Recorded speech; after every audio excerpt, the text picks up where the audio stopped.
யூடியூப்பில் பயணிக்கும் அனைத்து ஜோதிட நண்பர்களுக்கும் வணக்கம். இப்பொழுது நம்மளது விருச்சிக ராசி பற்றி ராசி பலன் பார்க்க போகிறோம். இந்த விருச்சிக ராசி யாராருக்கெல்லாம் என்னென்னலாம் செய்ய போகுது அப்படின்ட்டு இந்த விருச்சிக ராசி விருச்சிக லக்னக்காரங்களுக்கு சொல்ல போகிறோம். அதாவது நம்ம சனி பயிற்சிக்கு பிறகு விருச்சிக ராசிக்கு இன்னும் ராசி பலன் போடல. அதனால் இந்த ராசி பலன் போடுற இந்த விருச்சிக ராசி புறால கேளுங்க, பார்த்துட்டு கமெண்ட் பண்ணுங்கள்.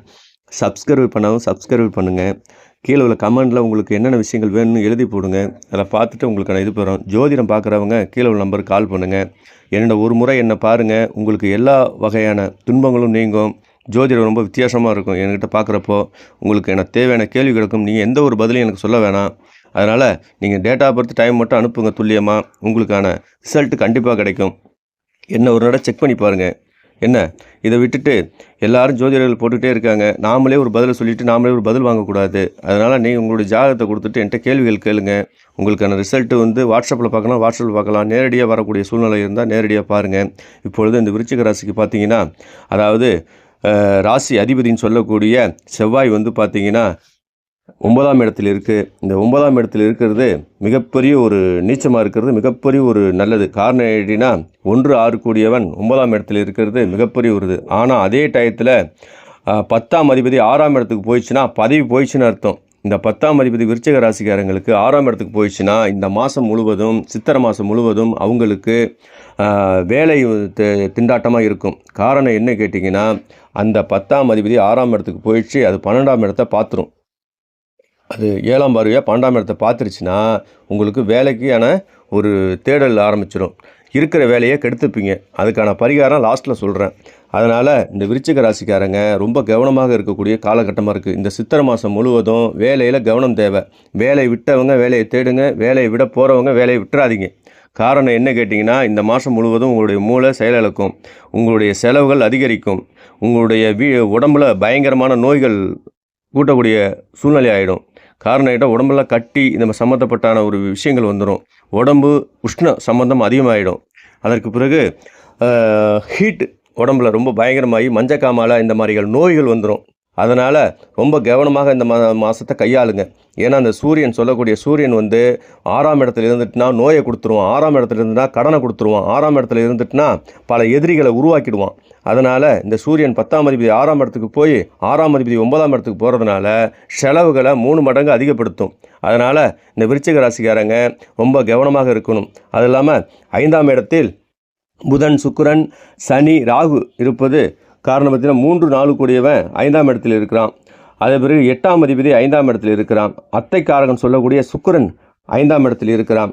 அதனால் உங்களுக்கு இந்த 5ஆம் இடத்துல என்னங்க நடக்கும் அப்படின்னு கேட்டிங்கன்னா, 5ஆம் இடம் என்பது நம்மளுடைய புத்திஸ்தானம், 5ஆம் இடம் என்பது நம்மளுடைய சிற்றின்பம், 5ஆம் இடம் என்பது படிக்கக்கூடிய ஸ்தானம், 5ஆம் இடம் என்பது குலதெய்வம், இஷ்ட தெய்வம். இதெல்லாம் பார்க்கக்கூடிய இடம் பார்த்திங்கன்னா 5ஆம் இடம். 5ஆம் இடத்து அதிபதி 7ஆம் இடத்தில் இருப்பதால் இந்த விருச்சிக ராசிக்காரங்களுக்கு கல்யாணம் ஆக வேண்டிய சூழ்நிலைகள் இருக்குது. அதே டயத்தில் கன்சியூவாக இருக்கிறவங்களுக்கு குழந்தைகள் பிறக்கக்கூடிய நேரம் போய்கொண்டு இருக்கிறது. அதே டயத்தில் குலதெய்வத்தின் முனீஸ்வரன், ஈஸ்வரன், சனீஸ்வரன் இவங்களை கும்பிட்றதுக்கான ஒரு நேரங்கள் ரொம்ப சூப்பராக போயிட்டுருக்கு. அதனால் இந்த விருச்சிக ராசிக்காரங்க திருநள்ளாறு போயிட்டு வருவது ரொம்ப காலம் சிறந்தது. சுக்கிரன் கோயிலுக்கு போயிட்டு வர ரொம்ப காலம் சிறந்தது. அதேமாதிரி சுக்கிரனுடைய கோயிலுக்கு ரொம்பவும் போனீங்கன்னா இவங்களுக்கு எல்லா வகையான யோகங்கள் கிடைக்கக்கூடிய நேரமாக இருக்குது. இந்த சித்திரை மாதத்தில் போவது ரொம்பவும் சிறப்பு. அத்தைக்காரகன் சொல்லக்கூடிய இந்த சுக்கிரன் உங்களுக்கு எல்லா வகையான யோக நிலைகளையும் ஏற்படுத்தும். ஏன்னா அவன் 8ஆம் அதிபதி 5ஆம் இடத்தில் இருந்ததுன்னா யோகத்தை கொடுக்கக்கூடியவன், திடீர் யோகத்தை கொடுக்கக்கூடியவன் இந்த சுக்கிரன் தான். அதனால் இந்த சுக்கிரன் இருக்கக்கூடியதை கஞ்சனூர் போயிட்டு வாங்க. சுக்கிரன் பகவான் கோயிலுக்கு ரொம்ப சிறப்பாக இருக்கும்.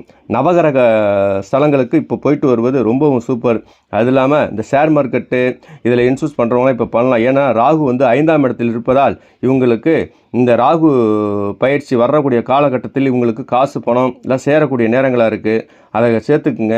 அதுபடி தாய்மாமன் சொல்லக்கூடிய புதன் 8-11 கூடியவன் 5ஆம் இடத்தில் இருப்பது ரொம்ப சூப்பரு. காரணம் என்ன கேட்டால் 8ஆம் இடம்ங்கிறது இடம் விட்டு இடம் மாறுவது, அதெல்லாம் மாறக்கூடிய சூழ்நிலை இருக்கும். வீடு கடை வச்சுக்கிறவங்களாம் மாறக்கூடிய சூழ்நிலை இருக்கும். தாய்மாமன் குடும்பத்தார் சின்ன சட்ட சிக்கல்கள் ஏற்படைய சூழ்நிலையை ஏற்படுத்தும். அதெல்லாம் 11ஆம் அதிபதி 5ஆம் இடத்தில் இருப்பதால் வெளியில் வாங்கக்கூடிய கடனை பெருசுப்படுத்திடும். அதனால் பார்த்து வாங்குங்க. இல்லைன்னா உங்களை கடனாளி ஆக்கிட்டு வீட்டு கடன் பேங்கு இதெல்லாம் எடுக்க வச்சுட்டு பெருசு பண்ணி உங்களை கடனாளி ஆக்கிடும். காரணம் என்னன்னா, உங்களுடைய 10ஆம் அதிபதி சொல்லக்கூடியவன் 6ஆம் இடத்துக்கு போயிட்டானா, இந்த செயல்கள்லாம் இந்த கோச்சாரத்தில் போகக்கூடிய சூழ்நிலை ஏற்படுத்தும். அதனால் இந்த விருச்சிக ராசிக்காரங்க ரொம்ப உஷாரா, ரொம்ப கவனமாக இருங்க. இந்த சித்திரை மாதம் முடியட்டும், முடிஞ்ச பிறகு எல்லாத்தையும் பார்த்துக்கலாம். பரிகாரம் வந்து சூரிய நாராயண கோயிலுக்கு போகிறது ரொம்ப சிறப்பு. முருகர் கோயிலுக்கு போகிறது ரொம்ப சிறப்பு. உங்கள் அருகில் உள்ள முருகர் கோயிலுக்கு போய் செவ்வாய்க்கிழமை இந்த சித்திரை மாதம் முடிகிற வரைக்கும் விளக்கு வச்சுட்டு வாங்க, தீபம் போட்டுட்டு வாங்க. முருகனுக்கு நெய்வேத்தியம் என்ன கொடுக்கணுமோ அந்த பிரசாதத்தை கொடுத்துட்டு வாங்க. உங்களுக்கு எல்லா வகையான செவ்வாய்க்கிழமையில 6 to 7 செவ்வாய் ஓரை, இரவு 8 to 9 செவ்வாய் ஓரை, 1 to 2 செவ்வாய் ஓரை. இந்த செவ்வாய் ஓரைகளில் நீங்கள் இந்த விஷயமெல்லாம் செஞ்சுட்டு வாங்க. உங்களுக்கான இந்த ராசி அதிபதி உங்களுக்கு எல்லா வகையான யோகங்களை கொடுப்பான்.